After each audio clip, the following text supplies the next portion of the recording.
Welcome back to another conversation with the Brothers of Two Complex. We appreciate y'all for clicking on this video, but before we get into the content, make sure you like the video, subscribe to the channel, and hit that notification bell so you don't miss any of the bangers that we drop every single week. We hope you enjoyed the video. God bless.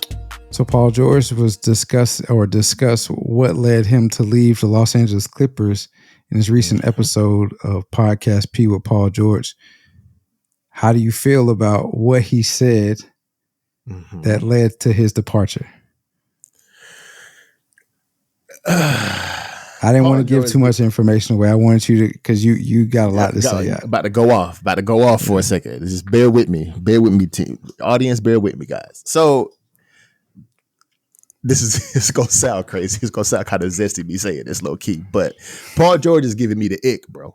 He's giving me the ick because he is the most contradictory player I have seen in a very long time. Meaning, okay, just for some context, Paul George was discussing what his contract negotiation before the season and what led up to him actually ultimately leaving the Clippers and going to the 76ers on his podcast P. And he was getting into the negotiation part of it. He was saying that before the season, they were negotiating his extension and they high key lowballed Buddy and said, "Hey, we're going to give you a 2-year, 60 extension." And he was like, "Nah." And I understand why he was like, "Nah." And he felt kind of disrespected by that because people like CJ McCollum are making $30 million a year. People like Julius Foulius Randle up there in New York is making $30 million a year. He's better than them. He deserves more money than them. He's better than them. Than me personally, I believe he's better than them. But backtrack a little bit. And the reason why, okay, keep going. I'm gonna keep going for a second. He admitted in this same statement that he doesn't feel like he deserved to get Kawhi Leonard money. He didn't feel like he deserved to get Kawhi Leonard money. And he was like, I'm not asking y'all to give me what Kawhi got, you know what I'm saying, but give me what my, what I am in this NBA, in the NBA, which is cool. Get what you can get, bro. Get what you think your stock is. 100%. I agree with that. But if you go back a couple of years, whenever he was talking about, well, how many years would that be now? About 4 years now, when he was in Oklahoma City. If you go back a few years, and he was talking to JJ Redick on his podcast about how he is no longer the number one option anymore. He doesn't think that's his role on the team anymore. So if that is the case, then you admit that Kawhi Leonard is the number one. And you said it in the whole statement whenever you were talking about your contract negotiation that Kawhi Leonard is number one. So he deserves to get the money that he got, the 3-year $150. Cool. But as he continued to talk, he started contradicting that same statement as, okay, it started getting to the All-Star break. We still haven't gotten a negotiation. Let's just play basketball and we'll talk about it after the season. Cool. I get that too. Get to the end of the season and they end up telling him, okay, cool, we'll give you the 3-year $150, which is what Kawhi is making. Nigga declines that and says, okay, if you're going to give me the 3-year $150, give me a no trade clause. Do you know how many players in the NBA right now have a no trade clause? Maybe 6. Players like Steph ain't got no trade clause. Now, I don't even think it's even that many. I think it's maybe like 3 people in the NBA right now that have a no trade clause. One of them is Bradley Beal, which is probably one of the worst contracts in NBA history, if we're being perfectly honest. He has a no trade clause, which means that the player can decline being traded if they ever try to. He can only be traded if he signs off on it. So no trade clause. So he said, okay, give me the 3-year $50 no trade, 3-year $150 no trade. They were like, no, we're not doing that. I was like, all right, cool. If you're not going to do that, then give me a 4-year $212, which contradicts what he said in his earlier statement. I don't think I need to be making what Kawhi makes or more. I don't want more than Kawhi. Just give me what Kawhi got. They give you that. You decline and ask for more than what Kawhi got. Like, who do you think you are, bro? Like, you're a 35-year-old basketball player. Like, let me finish. Let me get it off. Pause. He's going into the end of his prime, which again, I think he's worth more than 2-year $60. I think he deserves 3-year $150, but don't say in one statement that you don't want more than Kawhi and you want what Kawhi gets. They give you what Kawhi gets and then you ask for more in that same statement. Now, going back a little bit further, The reason why I say he's the most contradictory basketball player I've ever seen in the history of basketball is because every time he doesn't perform, he has some kind of excuse. Talk about the bubble. The motherfucker was talking shit before the bubble started. They don't perform in the bubble. Oh, I was depressed and going through this, going through that. That's why I didn't perform. Okay, whatever. The COVID was depressing. It was for a lot of people, not just NBA players, and they were stuck in the bubble. I can understand why that is, but there are other people that nobody else said that, but him. Now you talk about, you go back a little bit more and you talk about how they didn't perform when he was in OKC against Portland. Then when he said that old boy took a bad shot. Just play defense. Like, stop making excuses. I just don't like the fact that Paul George, although a really good basketball player, a historic basketball player in a lot of people's eyes, that he contradicts everything he says all the time. And it just irks me. It gives me the ick about Paul George. Now, I probably know what you're about to say. I'm gonna let you get your point off. My whole point is, you let the Clippers give you away for absolutely nothing, and and then not only that, you go to the Sixers for a 3-year $150. You didn't get a no trade clause with them either. So what were you trying to hold the Clippers hostage? Did he get a no trade? If he did, I didn't know that. But he got the same exact contract that they offered him with the Clippers. Same contract. They offered him that same thing. I don't think he has a no trade. Nah, yeah. Okay. Does he have a no trade clause with the 76ers? He doesn't have a no trade clause. Same 3-year $150, right? Mm-mm. He What's got the 4 years. He got the 4-2-12 million. Hey, but so that changes the conversation a little bit, because he actually got what he thought he was worth. It changes the conversation a lot. So I think you have a good point about the contradictory, right? And previous experiences of Paul George and how he reacts after negative situations towards him. I don't think this is one of them. The reason I say that is because before the season, like you said, go back with what you said, they were starting with the contract negotiations, and they offered him the 2 years, $60 million, which is 30, which is crazy. Yeah, which is 30 million a season.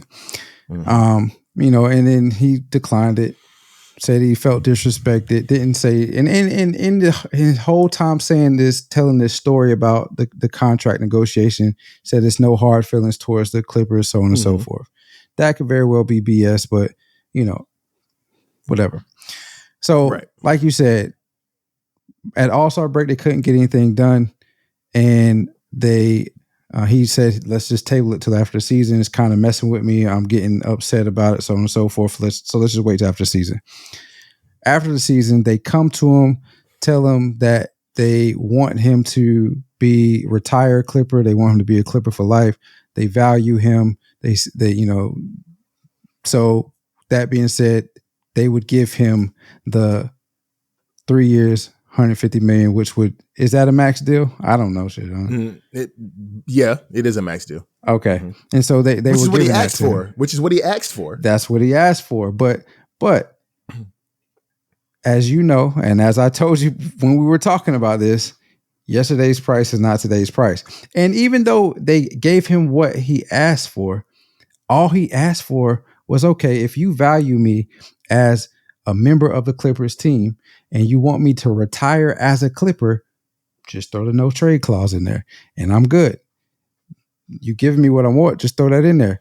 They told him no. Within that, they told him no. More. I agree. And the reason why they told him no is because he said he didn't want more than what Kawhi got. Throwing that no trade clause in there is more than what Kawhi got. And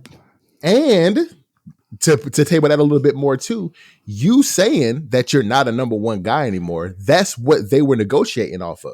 It's saying, okay, you're not number one, so you're not going to get paid like a number one. That's you admitting that Kawhi Leonard is the number one guy on this team, so why would we pay you like a number one guy?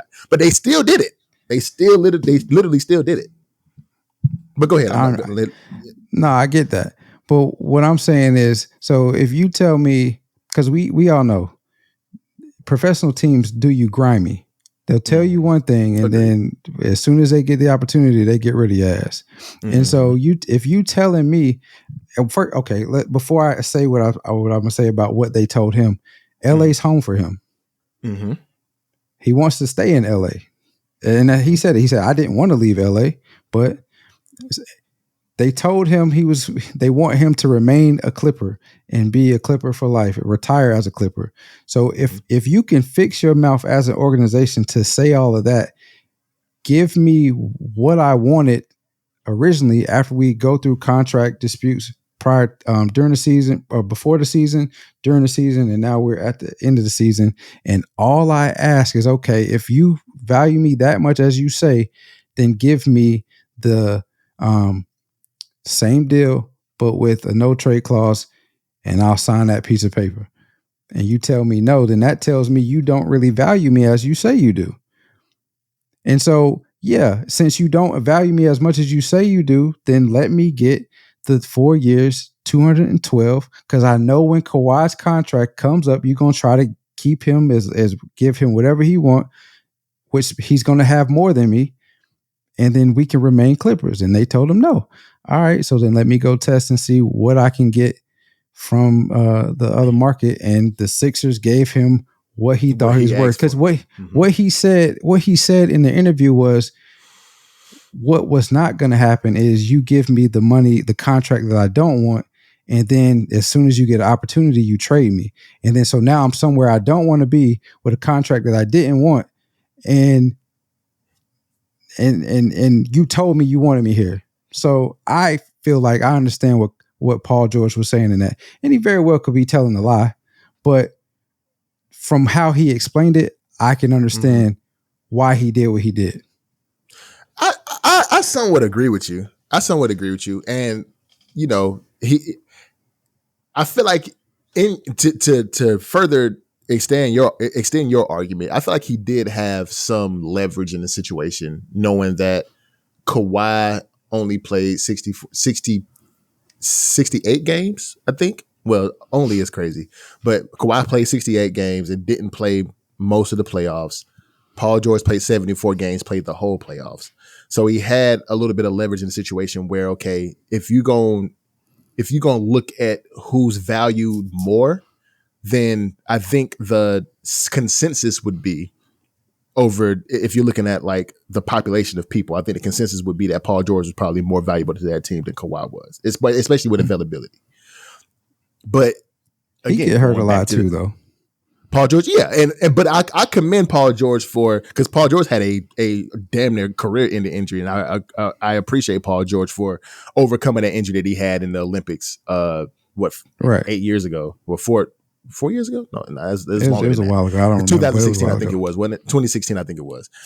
I commend him for taking that and coming back from it and being just as good as he was before he got injured. I commend him for that. But it's one of those things where I think the consensus of people would say I think Paul George was more valuable to the Clippers than Kawhi was, just based off availability alone. They averaged basically the same amount of points. Kawhi averaged 23.7. Paul George averaged 22.6. A point off, right? Same amount of rebounds, same amount of assists. They were the same player, basically. But Paul George gave you more towards the end of the year than what Kawhi gave you. So I can understand him saying, I don't think I should be paid as number one player, but just give me what you think your number one player is valued at, because I feel like I'm valued the same as him. I can understand that. But don't say that you don't want more, but then ask for more. Because especially whenever you have a track record of saying, I don't think I'm this player anymore. I need to be in a situation where there's people around me. I'm not the number one option. I can do this, do that, and then give examples of, hey, I'm down and I'm going up to block a shot. I get knocked down. The ball gets swung. I'm running out, contesting the shot. Now I'm tired as hell, but then we get the rebound. Now we got to go down on fast break. The ball swung at me. Now I'm tired. Don't say that that's the reason why you don't think you're number one anymore, because you don't want to be in that situation like you were in Indiana, but then come back and say, I want number one money. Like, it's so contradictory. Like I don't know if it's delusion. I don't know if it's like, I don't know what it is with Paul George, but great basketball player, top 15 some argue top 10 player in the NBA. But you got to understand where businesses are coming from. If you're saying one thing, but then coming back and saying another, that shit is like, okay, bro, what the fuck? Like, you just said this. We have record of you saying this. You just told us this 3 months ago, that you don't want more than Kawhi, and you just give me what he give you. I give you that, but then you ask for more. That shit's crazy to me.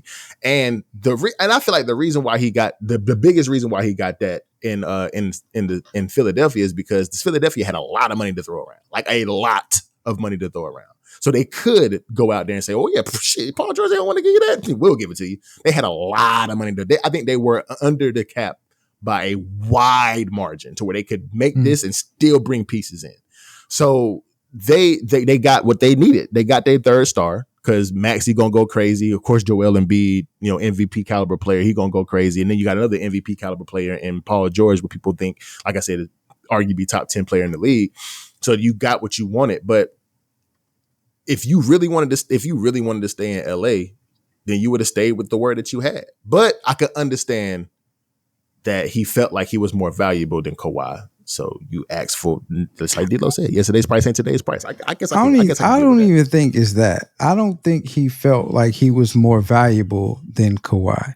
You think he was trying to protect himself? He definitely was trying to protect himself. Okay, so you said that as an organization, if you tell me I don't want more money than your number one because I'm not a number one guy, but then I ask for a number one. On the flip side of that, if you as an organization tell me as a player, I value you, we want you to remain whatever the organization name is for the rest of your career, we want you to retire here. And I just say, okay, well, you're giving me this money, then just give me a no trade clause. To not be traded. Yeah. Okay. Then we're good. So if you're saying that my word as a player isn't good to you because I'm now asking for more than what the number one guy got. And I'm saying as a player that you as an organization don't really value me. That's where the disconnect was. That's where the disconnect is. Okay. Yeah, I got you. What they always say when it's if we get on this podcast. Well, I get on this podcast. I can't really think anymore. It's the deal breaker. Yeah, it's the deal breaker. That was a deal breaker. Yeah, because I guarantee you, if they would have said, "Okay, we'll give you," well, I don't know. I can't say for a fact, but I'm thinking if they would have said, "Okay, we'll give you 140 and a no trade," he probably would have stayed. He probably would have. I can see that happening. I can see that happening. There is some argument to both sides, 100%. I feel like the main reason why I'm on, because at me as a man, my word is my bond. Like I don't necessarily go back. I don't go back on what I say a lot of the time. Like I try to hold my word to high esteem. And if I'm telling you, this is what I want, this is what I think I deserve, this is the type of player that I am, this is what I should be paid, then me, as a business owner, I'm gonna hold you to your word. But then if you flip on me, I'm like, oh, what the fuck? Where this come from? You know what I'm saying? Like, but if you hold yourself to that esteem, I would expect for you to hold somebody else to that same standard. And so he held the Clippers to that same standard, and they didn't maintain their word. And so he was like, all right, well then let me go see what I'm really worth. And he got more than what they were offering him. I can mess with that. I mean, there's an argument on both sides. I could definitely see where you're coming from. It's just weird because you say all these things, but then you go off and you show something different. I don't like that. That's just like, to me, that shit. You say all these things and then you go off and do something different. I don't like that. That shit is like you conniving as hell to me. don't tell me. So in this situation, in this situation, Sticks, they did the same thing to each other. He just ended up with a better deal. Agreed. I can see that.